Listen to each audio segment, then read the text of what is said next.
E se ninguém pudesse mentir, nem por omissão?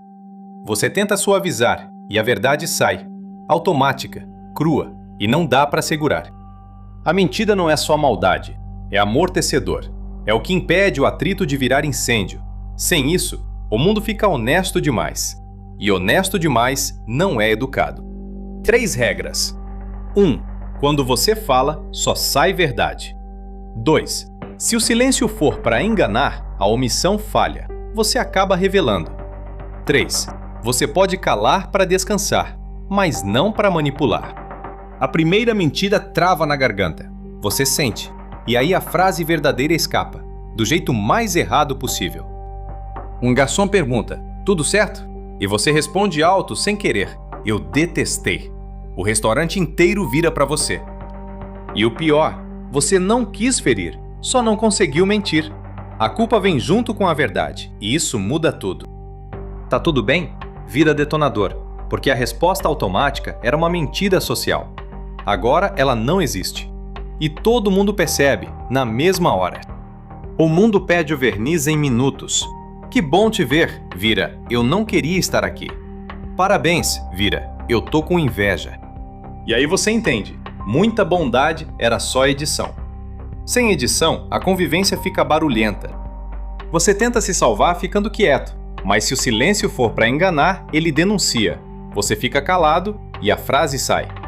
Até o tanto faz morre. Porque tanto faz quase sempre era a estratégia. Agora, ou você escolhe, ou você revela.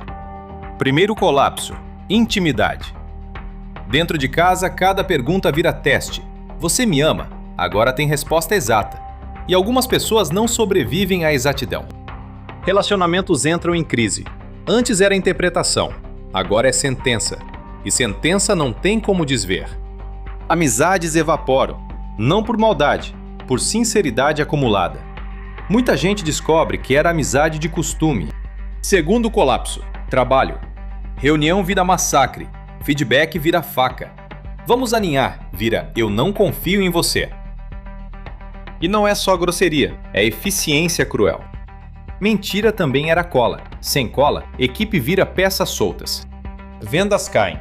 Porque vender era escolher palavras. Agora o vendedor é obrigado a dizer o que o produto não faz. Publicidade vira confissão. O anúncio diz: funciona, mas vai quebrar em 2 anos. E ninguém sabe mais o que comprar. Contratos engasgam. Letra miúda era omissão organizada. Agora o atendente é obrigado a ler a parte que sempre te ferrava. Depoimentos ficam limpos. Álibis evaporam. Mas também evaporam defesas legítimas. Porque nem todo silêncio era culpa. A verdade sai, mas o contexto não. E o tribunal da pressa vira máquina. Na política, promessas viram impossíveis. O discurso vira, eu prometo tentar. O público entra em fúria. E aí, mercados travam. Porque sinceridade absoluta é incerteza exposta. E o dinheiro odeia isso. Terceiro colapso, convivência. Aqui o sistema falha de vez. Imagina um elevador cheio. Silêncio absoluto. Ninguém confia na própria boca. E quando alguém fala, a verdade cai como pedra. A briga fica muda. Ninguém sabe como falar. E depois da ruptura, nasce o truque novo. Ninguém mente com palavras. Mente com perguntas. Mente forçando você a dizer. O controle só muda de forma. Dias depois, surgem regras de sobrevivência. Zonas de silêncio em casa. Protocolo no trabalho. Frases padrão verdadeiras e frias. A sociedade aprende a mentir, sem mentir. No fim, fica a pergunta: a mentira era veneno ou remédio? Agora me diz, o que colapsa primeiro? Amor, trabalho ou justiça?